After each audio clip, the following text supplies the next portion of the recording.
accidentally started a cookie company by trying to avoid my own sugar addiction. Today I'm going to tell you how trying to create a carnivore cookie turned into creating a cookie mix company. I know a lot of people don't believe in sugar addiction, but anybody who works in the field, they know and have proven that sugar addiction is equally strong as drug addiction in terms of how it affects your brain. And so at Christmas, I was trying to avoid derailing my progress for my own metabolic health. And so I wanted something that was shortbread-like and something that would satisfy that way, but also not kick me right back into sugar addiction, which if I just made a traditional shortbread, it totally would have. Not only would it have kicked me right back into sugar addiction, but I would have eaten the whole pan. I would have eaten all of the shortbread probably before the guests even arrived. So I experimented.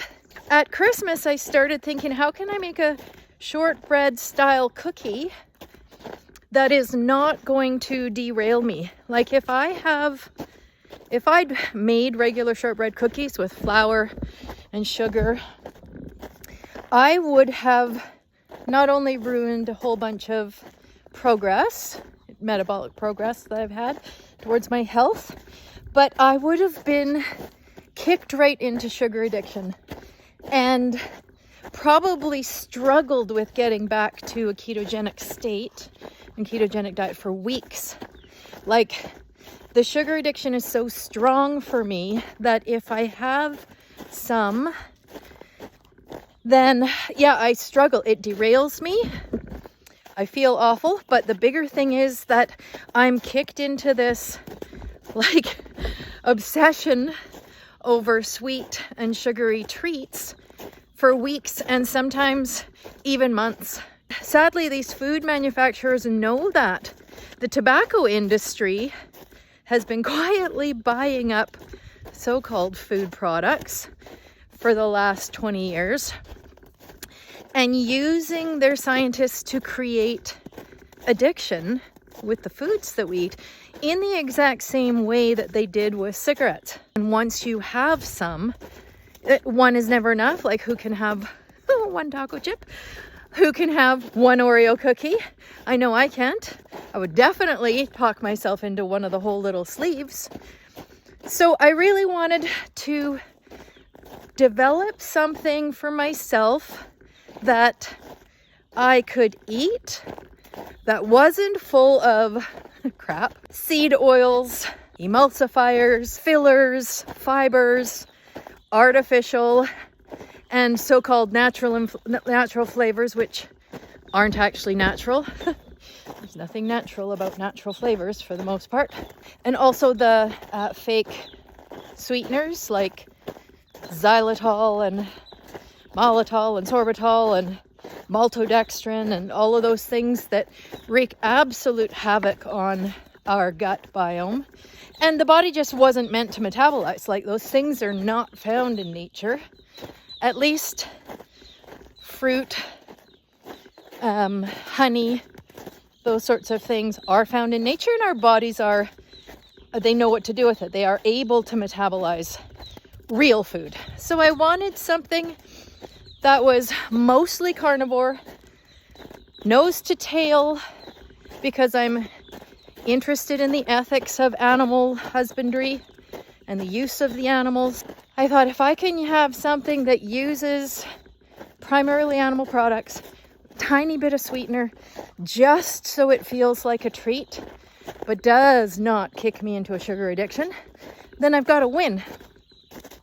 And so at Christmas, before Christmas, it probably started about December, might have even started late November, but certainly early December, I started experimenting and had many flops and failures before I finally formulated what I think is a really yummy treat.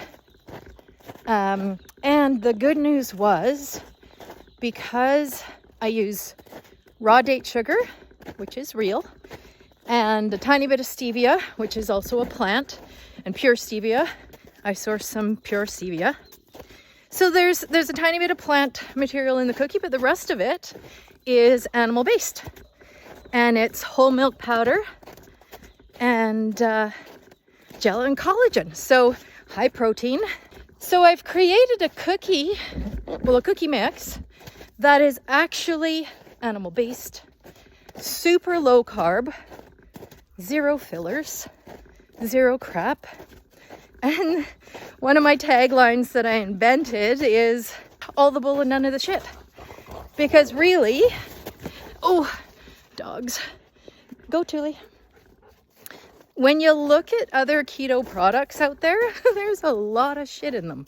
And this is what I'm walking in and why I'm slipping and falling and huffing and puffing. I've also got a weighted vest on. But yeah, the footing is not the most fantastic out here. I'm also kind of doing a bikinis and boots walk.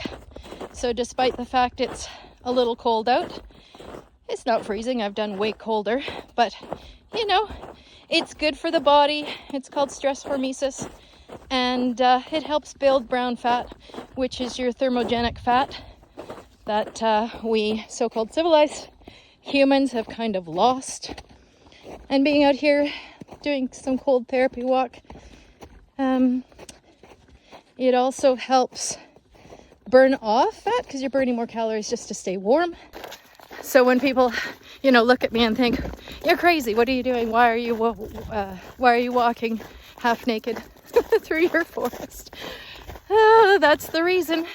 I did a lot of experimenting, and over the course of, not only the experiments, but once I finally got close to what I thought was good, I started, you know, sharing them with my guests. By that time it was, you know, a lot closer to Christmas. And so I started having friends over and they were my guinea pigs, and subjecting them to all the different variations I'd tried. And then, you know, we all kind of decided that I'd nailed it finally. And so once I'd locked in that recipe, then I kept making them, and then I kept experimenting. So now I've got a bunch of recipes up on my website that, like, I use it as a base for bars, like cookie bars. Like I do a super low carb lemon bar. My favorite is cheesecake. So I've created a carnivore-ish cheesecake using my cookies as the base, and it's just delicious. So, and then actually after Christmas, you know, friends came and went, and then they went back home. And then I started getting texts from them saying that they were craving my cookies and they wished that they could buy them. And so I thought, well, why can't they? Like, I could leave out the butter and the egg and make a cookie mix the same way Duncan Hines has cake mixes. Why can't I make a cookie mix? So I did. And then one of my friends came back and we experimented some more, and he really convinced me. He's like, this is it. You really got to do this. Like, we can't be the only carnivores who want a little treat every now and then, who have a sugar addiction and need something that prevents us from, you know, going to the store and being stupid. Like, if I go to the store, I'm not just buying a cookie.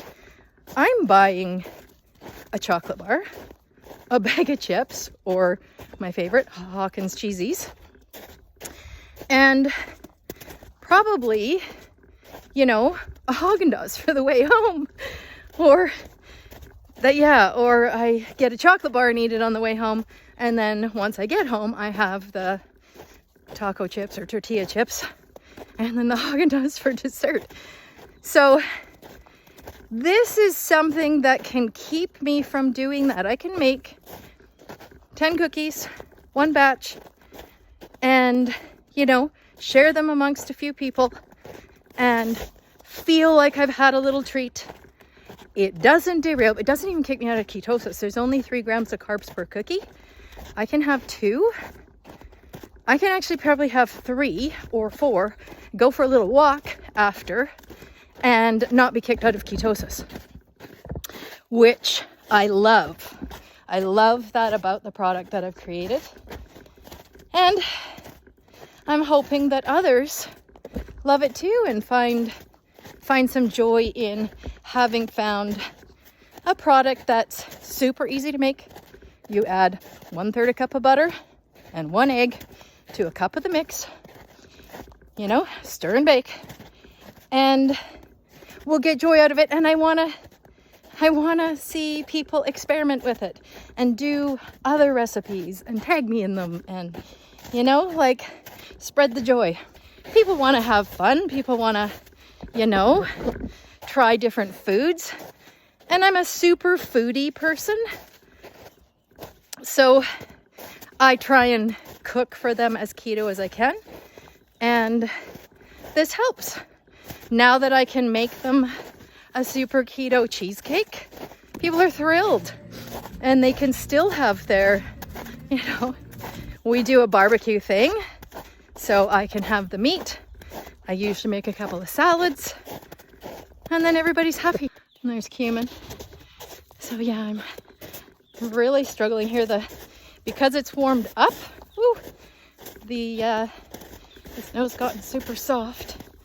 So even on the trail, I'm not able to stay above it. Oh, which is fine. It makes it a good workout. But I'm gonna turn this off because I'm struggling here. Hike, hike, hike.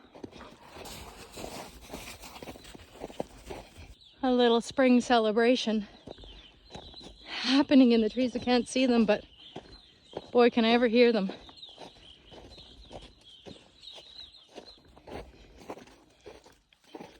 So one of the other reasons I wanted to do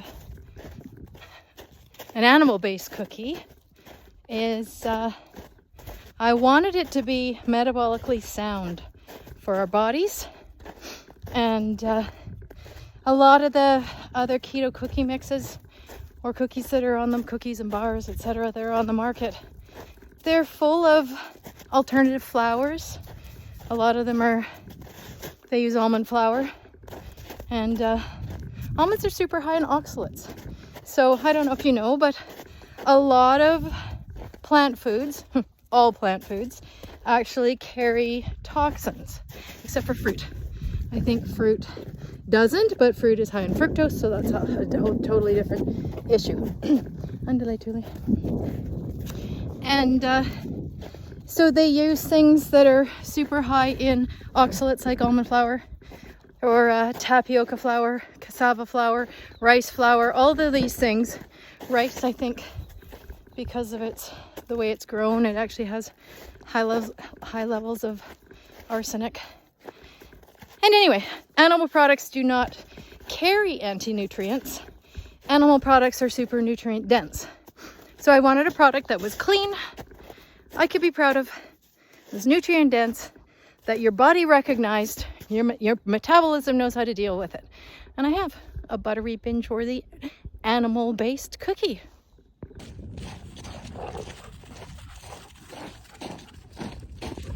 Is she tiring you out, Tuli? So now, I finished my weighted vest walk. I finished chatting to you guys. And now I'm going to go do my cold plunge. And while I was in the cold water, I was thinking another reason that I created the animal-based cookie product is because carnivores crave cookies too.